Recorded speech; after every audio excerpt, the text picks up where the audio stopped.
Hello students, তোমাদের সকলকে স্বাগত। আজকে তোমাদের থার্ড ইউনিট টেস্টের ক্লাস 9-এর রায়ো মার্টিন প্রশ্নবিচিত্রার ভৌতবিজ্ঞান বিষয়ের মডেল সেট 3 করে দেখাবো। তো চলো শুরু করা যাক।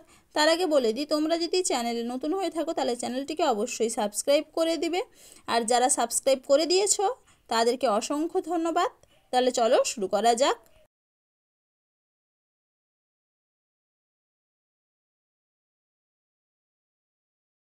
প্রথমে দেখে নিই গ্রুপ এ, বহু বিকল্প ভিত্তিক প্রশ্ন। কাঁচ ও পারদের মধ্যে স্পর্শকোণ হলো একটি, অপশন সি স্থূলকোণ। কি হবে? স্থূলকোণ। পরে প্রশ্ন কি আছে? দৃশ্যমান আলোর তরঙ্গ দৈর্ঘ্য 600 ন্যানোমিটার হলে মিটার এককে এর মান হবে, অপশন সি 6 × 10⁻⁻7। উত্তর হবে কি? Option C. পরে প্রশ্ন কি আছে? সমবেগে গতিশীল কোনো কণার সরণ সময় লেখচিত্রটি হলো, অপশান সি। পরে প্রশ্ন কি আছে? দুটি বস্তুর রৈখিক ভরবেগ সমান কিন্তু ভরের অনুপাত 2:3। বস্তু দুটির গতিশক্তির অনুপাত হলো, অপশান বি 3:2। কি হবে? 3:2। চলো এবার পরে প্রশ্ন দেখে নিই। মিটার তরঙ্গ দৈর্ঘ্যের একটি শব্দ তরঙ্গের গতিবেগ 350 মিটার পার সেকেন্ড। শব্দ তরঙ্গের কম্পাঙ্ক হলো, অপশান সি 175 হার্জ। পরের প্রশ্ন কি আছে? গলনের সময় পদার্থের আপেক্ষিক তাপের মান হয় অসীম। উত্তর হবে কি? Option A. পরের প্রশ্ন কি আছে? 3115P এবং 3216S এদের মধ্যে সম্পর্ক হলো এরা পরস্পরের। উত্তর হবে কি? Option D isotone. কি হবে? আইসোটোন। পরের প্রশ্ন কি আছে? কোনটি এসটিপিতে 11.2 লিটার আয়তন দখল করে? উত্তর হবে কি? অপশান বি 22 গ্রাম CO2। পরের প্রশ্ন কি আছে? কোনো নির্দিষ্ট উষ্ণতায় একটি সম্পৃক্ত দ্রবণে আরও কিছু দ্রাব্য যোগ করলে দ্রবণের ঘনত্ব, অপশান এ একই থাকবে। কি হবে? একই থাকবে। চলো এবার পরে প্রশ্ন দেখে নিই। প্রদত্ত লবণগুলির মধ্যে কোন লবণটি আম্লিক? উত্তর হবে কি? Option D NaHSO4। পরে প্রশ্ন কি আছে? ক্ষারীয় দ্রবণে যে নির্দেশক হলুদ বর্ণ ধারণ করে সেটি হলো, অপশান বি মিথাইল অরেঞ্জ। পরে প্রশ্ন কি আছে? দুটি অমিশ্রিত তরলকে কিভাবে পৃথক করবে? উত্তর হবে কি? অপশান ডি সেপারেটরি ফানেলের সাহায্যে। চলো এবার পরের প্রশ্ন দেখে নিই। প্রদত্ত কোন আয়নটি ক্ষার জলের ক্ষারতার জন্য দায়ী নয়? উত্তর হবে কি? Option A Na+। চলো এবারে গ্রুপ বি দেখে নিই। নিচের প্রশ্নগুলির অতি সংক্ষিপ্ত উত্তর দাও। সংকট তাপমাত্রায় তরলের পৃষ্ঠটানের মান কত? উত্তর হবে কি? 0। পরের প্রশ্ন কি আছে? তরলের ইয়ং গুণাঙ্কের মান কত? উত্তর হবে কি? তরলের কোনো নির্দিষ্ট ইয়ং গুণাঙ্ক নেই। চলো এবার পরের প্রশ্ন দেখে নিই। কোনো পরিমাপক যন্ত্রের লঘিষ্ঠ ধ্রুবক বলতে কি বোঝায়? উত্তর হবে কি? সেই যন্ত্রের সাহায্যে সঠিকভাবে পরিমাপ করা যায় এমন সর্বনিম্ন মানকে বোঝায়। দেখে নাও একবার। চলো এবার পরের প্রশ্ন দেখে নিই। S = UT + 1/2AT² সমীকরণে A এর মাত্রিয় সংকেত লেখো। A হলো ত্বরণ, আর ত্বরণের মাত্রিয় সংকেত হলো Lt⁻²। পরের প্রশ্ন কি আছে? একটি বলের দুটি সমকৌণিক উপাংশ 3 নিউটন ও 4 নিউটন হলে লব্ধি বলের মান কত? দেখে নাও উত্তরটা তোমরা এখান থেকে এইটুকু করবে। লব্ধি বলের মান হবে 5 নিউটন। দেখে নাও। চলো এবার পরের প্রশ্ন কি আছে? শূন্যস্থান পূরণ করো। ড্যাশ বলের ক্রিয়ায় বস্তুতে কোনো ত্বরণ সৃষ্টি হয় না। উত্তর হবে কি? 0। পরের প্রশ্ন কি আছে? বল প্রযুক্ত না হলেও কখন একটি বস্তু গতিশীল থাকতে পারে? উত্তর হবে কি? সমবেগে। পরের প্রশ্ন কি আছে? শূন্যস্থান পূরণ করো। ক্ষমতা সমান প্রযুক্ত বল ইন্টু বস্তুর বেগ। পরের প্রশ্ন কি আছে? m ভরের বস্তুকে h উচ্চতায় তুলতে কত পরিমাণ কার্য করতে হবে? উত্তর হবে কি? mgh। পরের প্রশ্ন কি আছে? 9.8 কেজি ভরের বস্তুকে 100 নিউটন অভিকেন্দ্র বলের প্রয়োগে বৃত্তাকার পথে ঘোরানো হলো। বস্তুটি 1 সেকেন্ডে একবার আবর্তন করলে অভিকেন্দ্র বলের জন্য ব্যয়িত ক্ষমতা কত হবে? দেখে না উত্তরটা তোমরা এখান থেকে দেখে না একটু ভালো করে।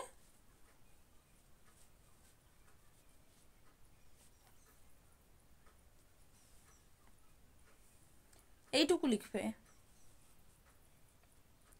চলো এবার পরের প্রশ্ন কি আছে? সত্য বা মিথ্যা লেখো। শূন্য মাধ্যমের মধ্য দিয়ে শব্দ বিস্তার লাভ করতে পারে না। এটা হবে কি? সত্য।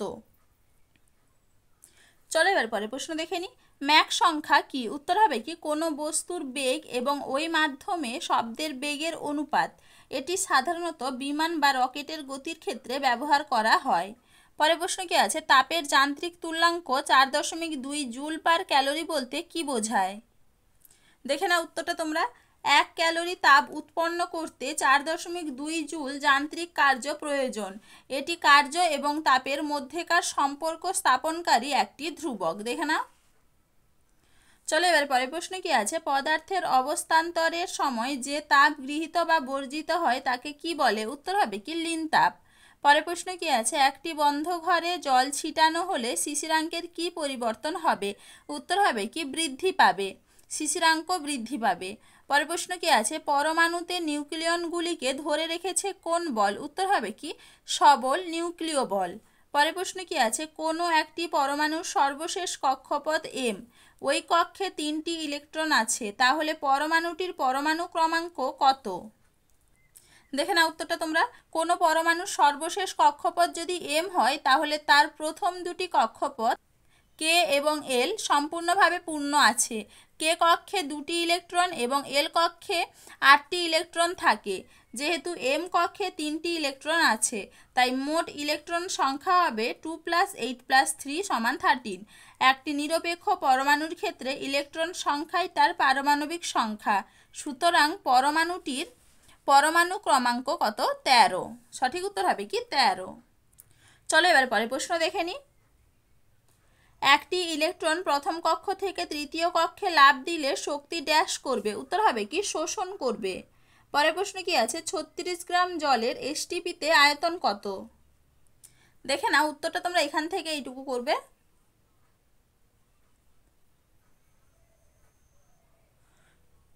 চলো এবার পরের প্রশ্ন কি আছে? এসটিপিতে 11.2 লিটার O2 সমান ড্যাশ মোল O2? উত্তর হবে কি 0.5 মোল।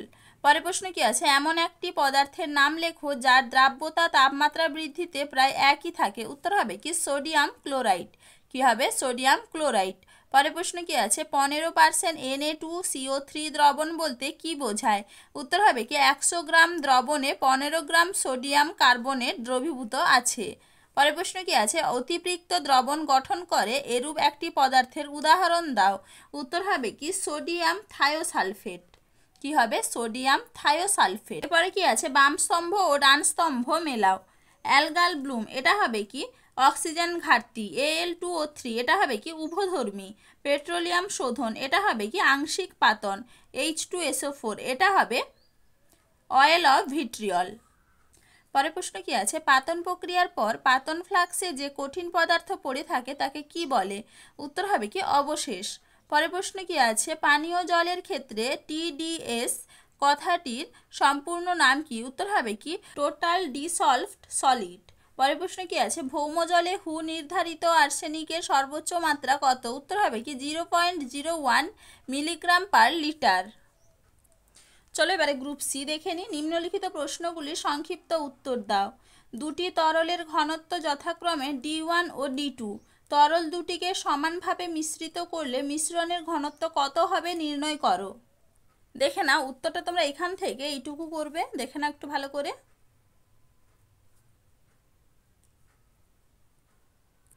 চলো এবারে পরের প্রশ্ন কি আছে? 2 মিটার লম্বা একটি তারের দৈর্ঘ্য 3 মিলিমিটার বাড়ানো হলো। তারের উপাদানের ইয়ং গুণাঙ্ক y = 2 × 10⁻11 নিউটন × m⁻⁻2 হলে তারে উৎপন্ন পীড়ন নির্ণয় করো।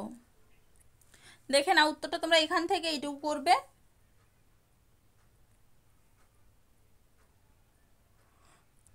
চলো এবার পরের প্রশ্ন কি আছে? শিলাবৃষ্টি অনেক উঁচু থেকে পড়লে বিশেষ ক্ষতি করতে পারে না কেন? দেখে না উত্তরটা তোমরা এখান থেকে দেখে না একটু ভালো করে এইটুকু লিখবে। চলো এবার পরের প্রশ্ন কি আছে? সাধারণ স্কেল ধাতুর তৈরি না হয়ে কাঠের তৈরি হয় কেন? উত্তরটা তোমরা এখান থেকে এইটুকু লিখবে।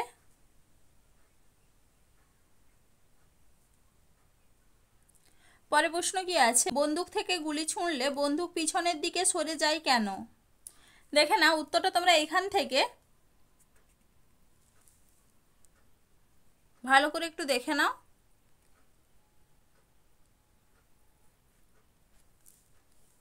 এইটুকু লিখবে। চলো এবার পরের প্রশ্ন কি আছে, ক্রিয়া প্রতিক্রিয়া বল পরস্পরকে প্রশমিত করতে পারে না কেন? দেখে নাও উত্তরটা তোমরা এখান থেকে দেখে নাও একটু ভালো করে। যাদের বই আছে তোমরা একটু বই থেকে করে নিবে, আর যাদের বই নেই তোমরা একটু ভিডিও থেকে তুলে নিবে। আর অবশ্যই তোমরা ভিডিওটা স্কিপ করবে না, দেখে নাও একটু। চলো এবার পরের প্রশ্ন কি আছে, কার্যহীন বল কাকে বলে, উদাহরণ দাও। দেখে নাও কার্যহীন বল, বস্তুর ওপর প্রযুক্ত বল ও বলের প্রয়োগবিন্দুর সরণ যদি পরস্পর লম্ব হয় তবে প্রযুক্ত বল কোনো কার্য করে না, ওই বলকে কার্যহীন বল বলে। উদাহরণ, সূর্যের চারদিকে বৃত্তাকার পথে পৃথিবীর আবর্তনের সময় সূর্য ও পৃথিবীর মধ্যে মহাকর্ষ বলের অভিমুখ ও পৃথিবীর সরণের অভিমুখ পরস্পর লম্ব হওয়ায় সরণের অভিমুখে বলের কোনো উপাংশ থাকে না, ফলে মহাকর্ষ বল দ্বারা কৃতকার্য এক্ষেত্রে শূন্য হয়। দেখে নাও। চলো এবার পরের প্রশ্ন কি আছে, দুটি অভিন্ন ভরের বস্তুর গতিশক্তি সমান হলে প্রমাণ করো যে বস্তু দুটির গতিবেগের মান সমান। দেখে নাও উত্তরটা তোমরা এখান থেকে এইটুকু করবে, দেখে নাও একটু ভালো করে।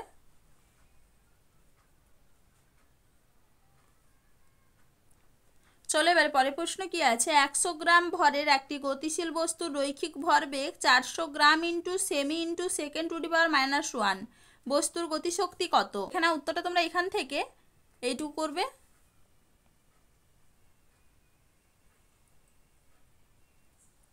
চলো এবার পরের প্রশ্ন কি আছে, কেমিস্ট্রি শব্দের প্রতিধ্বনি শোনার জন্য প্রতিফলক ও শ্রোতার মধ্যে ন্যূনতম দূরত্ব কত হবে তা নির্ণয় করো। দেখে নাও উত্তরটা তোমরা এখান থেকে এইটুকু করবে।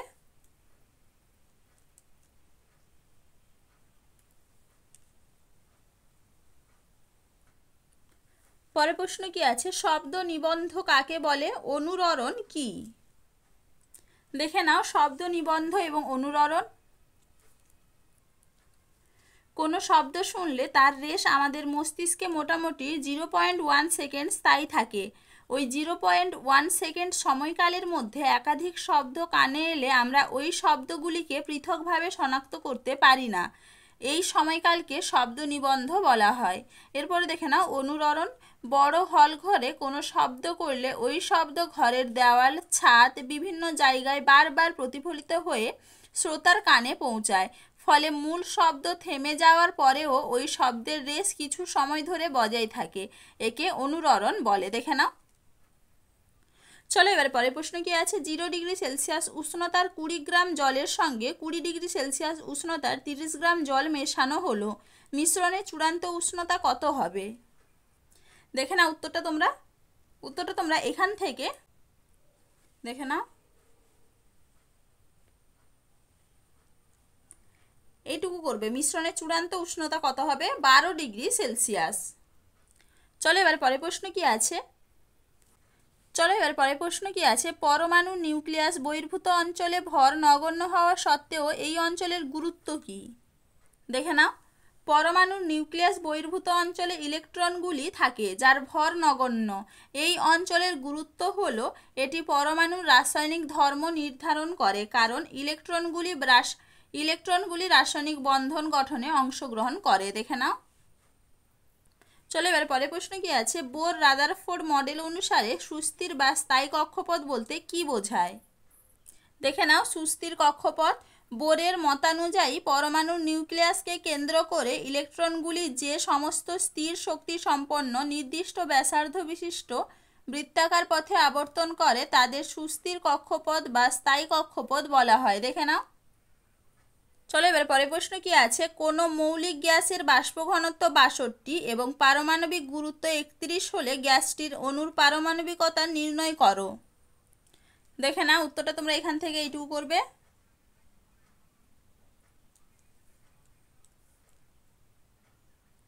পরের প্রশ্ন কি আছে, দ্রাব্যতার ওপর চাপ ও উষ্ণতার প্রভাব কি রূপ? দেখে নাও উত্তরটা তোমরা, কঠিন দ্রাব্যতার ওপর উষ্ণতার প্রভাব, এখান থেকে এইটুকু করবে।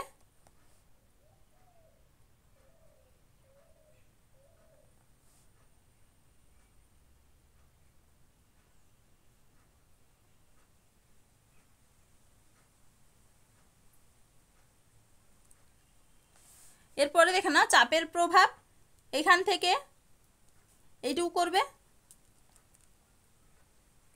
পরে প্রশ্ন কি আছে, 20 ডিগ্রি সেলসিয়াস উষ্ণতায় 60 গ্রাম KNO3 এর সম্পৃক্ত দ্রবণকে দ্রবীভূত করলে 30 গ্রাম লবণ পাওয়া যায়। ওই তাপমাত্রায় জলে KNO3 এর দ্রাব্যতা নির্ণয় করো। দেখে নাও উত্তরটা তোমরা এখান থেকে এইটুকু করবে।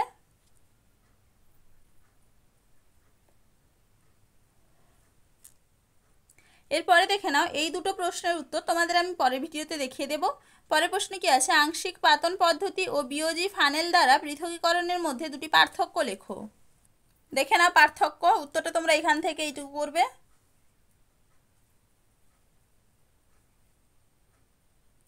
পরের প্রশ্ন কি আছে, পাতিত জল ও আয়নমুক্ত জলের মধ্যে কোনটি বেশি বিশুদ্ধ এবং কেন। দেখে নাও উত্তরটা এখান থেকে এইটুকু। পরের প্রশ্ন কি আছে, জল পরিশোধনের সময় ক্লোরিনেশন পদ্ধতি এবং ইউভি রশ্মির দ্বারা পরিশোধনের একটি করে সীমাবদ্ধতা লেখো। প্রথমে দেখে নাও ক্লোরিনেশন পদ্ধতি, এইখান থেকে দেখে নাও একটু ভালো করে এইটুকু। এরপরে দেখে নাও অতিবেগুনি রশ্মি, এখান থেকে এখানে এইটুকু করবে। দেখে নাও একটু ভালো করে। তো চলো আজকে এইটুকুই, দেখা হচ্ছে পরের ভিডিওতে। ভিডিওটি ভালো লাগলে লাইক করে দিবে এবং চ্যানেলটিকে অবশ্যই সাবস্ক্রাইব করে দিবে।